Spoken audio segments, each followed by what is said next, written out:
afternoon, teacher. At ako po ay magsasaing ng bigas. First, maglalagay na 4 na cups ng bigas.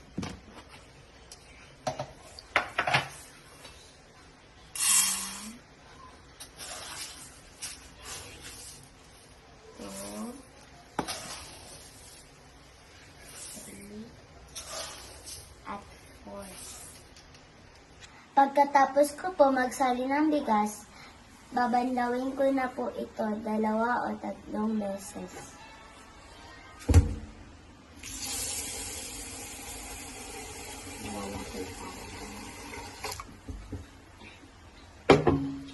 Hugasan natin para matanggal ang mga dumi.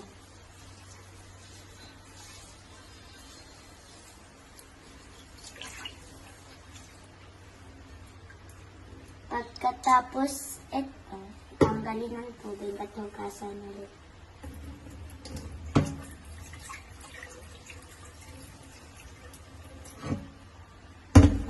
Then ulit ng tubig.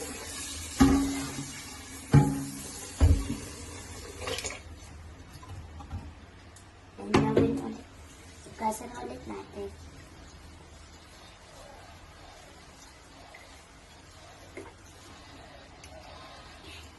Ulit.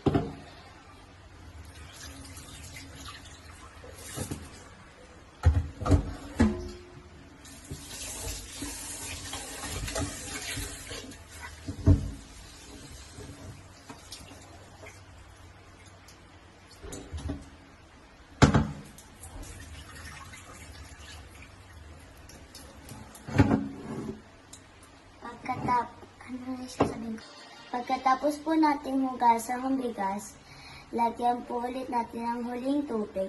Kung gaano po karami ang bigas, ganun din po karami ang tubig.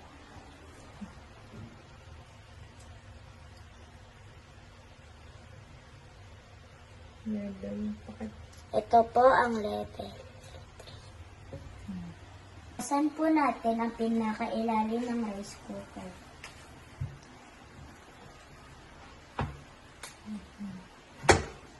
Tapos po natin punasan, ilagay na po natin sa rice cooker.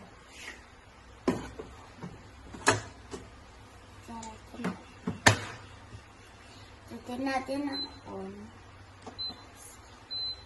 At hintayin natin maluto ang rice. Malalaman na po natin kung luto na po ang kanin dito po sa screen ng rice cooker. Pag nag-okay na po yan, sabihin nandito na po. Nag-okay na po siya, sabihin po nanluto na po. Tingnan natin. Umausok-usok. Ayan na ang rice o kanin natin.